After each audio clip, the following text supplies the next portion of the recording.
సొంత నియోజకవర్గం హిందూపురంలో సొంత ఇల్లు కట్టుకోవాలని నందమూరి నటసింహం ఎమ్మెల్యే బాలకృష్ణ నిర్ణయించుకున్నారు.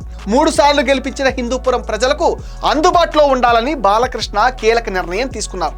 2014లో తొలిసారిగా ఇక్కడి నుంచి గెలిచిన బాలయ్య ప్రస్తుతం అద్దీంట్లోనే ఉంటున్నారు. నియోజకవర్గంలో పర్యటించినప్పుడు అద్దీంట్లోనే బస చేస్తున్నారు. హైదరాబాద్ నుంచి రాకపోకలు కూడా సాగిస్తున్నారు. అయితే ప్రజలకు అందుబాటులో ఉండాలని భావించడంతో పాటు పర్మనెంట్గా హిందూపురంలో స్థిరపడాలనే నిర్ణయంతో సొంత ఇంటి నిర్మాణానికి బాలయ్య రెడీ అయ్యారు. ఇందుకోసం 81 సెంట్ల స్థలాన్ని కొనుగోలు చేశారు బాలయ్య. వనం కాలనీ సర్వే నెంబర్ 445లో ఈ స్థలం ఉంది. ఇందులో 3 అంతస్తుల భవనంతో పాటు స్విమ్మింగ్ పూల్, ఆహ్లాదకరమైన పార్కును నిర్మించాలని ప్లాన్ రెడీ చేశారు. ఇంటి నిర్మాణానికి సతీమణి వసుంధరతో కలిసి సాంప్రదాయబద్ధంగా శంకుస్థాపన కూడా చేశారు. హిందూపురం నియోజకవర్గం టీడీపీకి కంచుకోట. ఇంకా చెప్పాలంటే నందమూరి కుటుంబానికి వెన్నుదన్నుగా నిలుస్తున్న నియోజకవర్గం.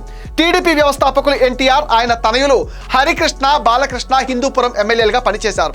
1985లో ఎన్టీఆర్ హిందూపురం నియోజకవర్గం నుంచి తొలిసారిగా పోటీ చేశారు. ఆ తర్వాత ఆయన మరణించే వరకు హిందూపురం శాసనసభ్యులుగానే కొనసాగారు.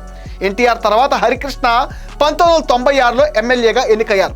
ఆయన తర్వాత 3 సార్లు ఎన్టీఆర్ కుటుంబం నుంచి ఎవరూ పోటీ చేయలేదు. కానీ వరుసగా టీడీపీయే గెలుస్తూ వస్తుంది.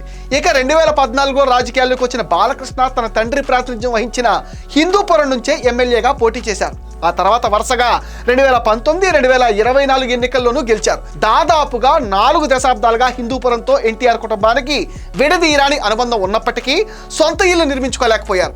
గత 12 ఏళ్లుగా హిందూపురం ఎమ్మెల్యేగా ఉన్న బాలకృష్ణ సైతం ఇప్పటి వరకు ఆ ఆలోచన అయితే చేయలేదు. ఈ 12 ఏళ్లు తరచూ హిందూపురం వెళ్లి వస్తున్న బాలకృష్ణ అద్దీంట్లోనే గడిపారు. ఆయనతో పాటుగా ఆయన సతీమణి వసుంధరాదేవి సైతం హిందూపురం నియోజకవర్గంలో తరచూ పర్యటిస్తున్నారు.